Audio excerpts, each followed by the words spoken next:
Oi, bom dia. Estamos explicando que o primeiro passo que devemos dar na nossa vida espiritual é afastar o nosso coração do pecado. Não querer se afastar de Deus. Chegar até odiar o pecado. E eu me pergunto, odiamos o pecado? Eu acho que ninguém quer se ver com pecado ou culpado de um pecado. Mas ainda não estou seguro de que isso signifique que realmente não queremos pecar nunca mais.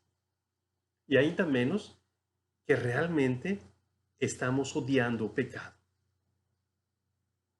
Mas o pecado debe ser odiado principalmente em mim mesmo.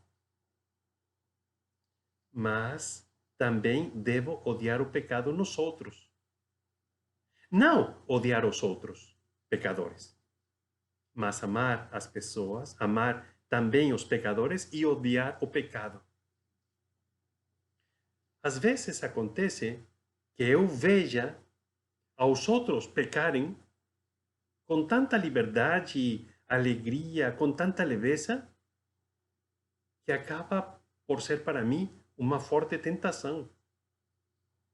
Olha, todo mundo o faz. Olha, nada acontece.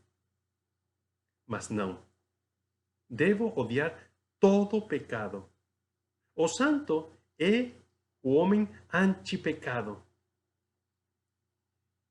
E o santo é aquele que se compadece dos pecadores, dos homens que estão no pecado e que faz o possível para ajudar eles a sair desse pecado, porque realmente odeia o pecado. Então, entremos nesse tema. Por que afastar-me do pecado? A rejeição do pecado pode ser por dois tipos, por dois grupos de razões. Rejeitar o pecado pelo mal que ele me faz, ou pelo mal que faz a outros, o meu pecado, e rejeitar o pecado pelo mal que lhe causa a Deus. A primeira rejeição do pecado é parecida com a atrição, a uma rejeição por mim. E a segunda é parecida com a perfeita contrição, uma rejeição do pecado por Deus, pelo mal que lhe causa a Deus. Hoje vamos ver esta primeira razão. O mal que o pecado me causa a mim. E por isso seria bom não querer mais pecar. Quais são, então, os males que o meu pecado me causa em mim? São muitos e tristes. O primeiro deles é que o pecado nos afasta de Deus. Este é o pior dos males que causa o pecado mortal.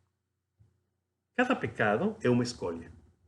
Bom, antes, cada tentação é uma escolha. Ou preferimos ficar com Deus, ou preferimos os prazeres e as criaturas, ainda que percamos a Deus. Mas esta realidade, perder a Deus, é uma coisa muito forte. Enquanto estamos na vida, dá para retornar a Deus. Mas se morremos afastados de Deus, já não poderemos voltar mais para Ele. E é isso a essência do inferno. Estar para sempre afastados de Deus, o sumo bem. Sem possibilidade de voltar mais para Ele. Pior ainda, sem querer voltar mais para Ele. É admirável uma consequência tão terrível, assim como tão eterna, enquanto fazer um pecado parece uma coisa tão simples, tão sem importância, tão cotidiana. mas todo pecado traz consequências. Assim como também todas as nossas obras trazem boas consequências, assim o pecado traz ruins consequências. Como dizem, Deus perdoa, nesta vida, claro, Deus perdoa sempre. Os homens perdoam algumas vezes e a natureza nunca perdoa. É justo que o pecado seja punido. E as leis humanas e o cobro social pode ser muitas vezes muito cruel.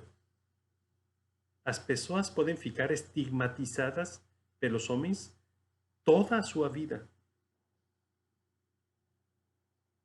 Mas até mesmo nossa natureza, nosso corpo e também nossa psique, a nossa consciência, ficam sempre cobrando.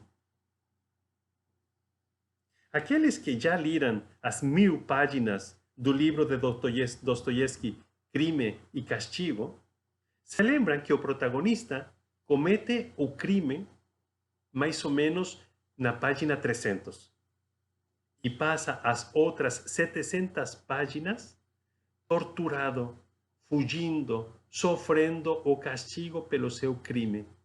Crime e castigo. Quantas vezes pecamos com tanta facilidade, com tanta desvergonha,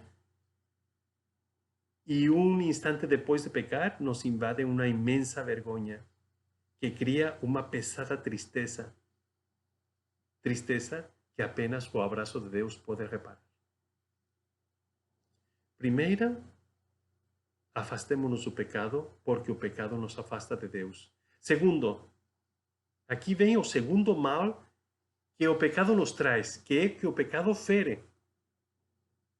Alguns acham que pecam e nada acontece, mas o pecado fere. E a ferida depende do tamanho do pecado. E a cura pode ser assim, mais ou menos complicada.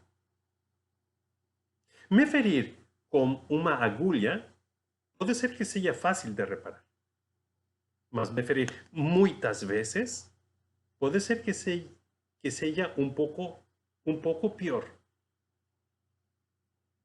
Fazer um pecadinho pode não parecer nada, mas para fazê-lo muitas vezes pode não ter uma simples solução.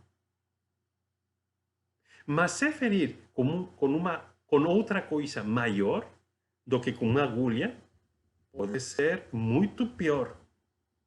O tamanho ou o tipo do pecado podem ser comparados com me ferir com uma faca, ou com um machado, ou com uma bala de canhão, cuja reparação pode ser quase impossível.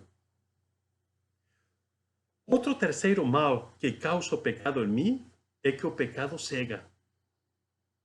Chega um momento no qual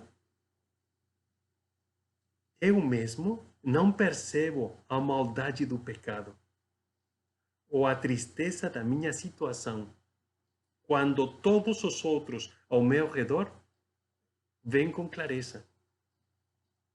Chega um momento em que eu já não consigo ver a saída, porque o meu pecado me deixou como que cego. Por último, o pecado escraviza, faz escravo. Jesus diz: aquele que peca é escravo do pecado. Todos achamos que podemos deixar de pecar enquanto decidamos, mas não é tão assim. Acabamos por não podermos libertar-nos dos pecados e dos nossos vícios. O pecado nos inclina para o mal. E se repetimos os pecados, ficamos muito mais inclinados a pecar. Pecar é muito mais fácil. Isso chama-se de vício. E se os vícios se multiplicam e se fazem piores, chegamos a uma situação interior designada pelo nome de perversão.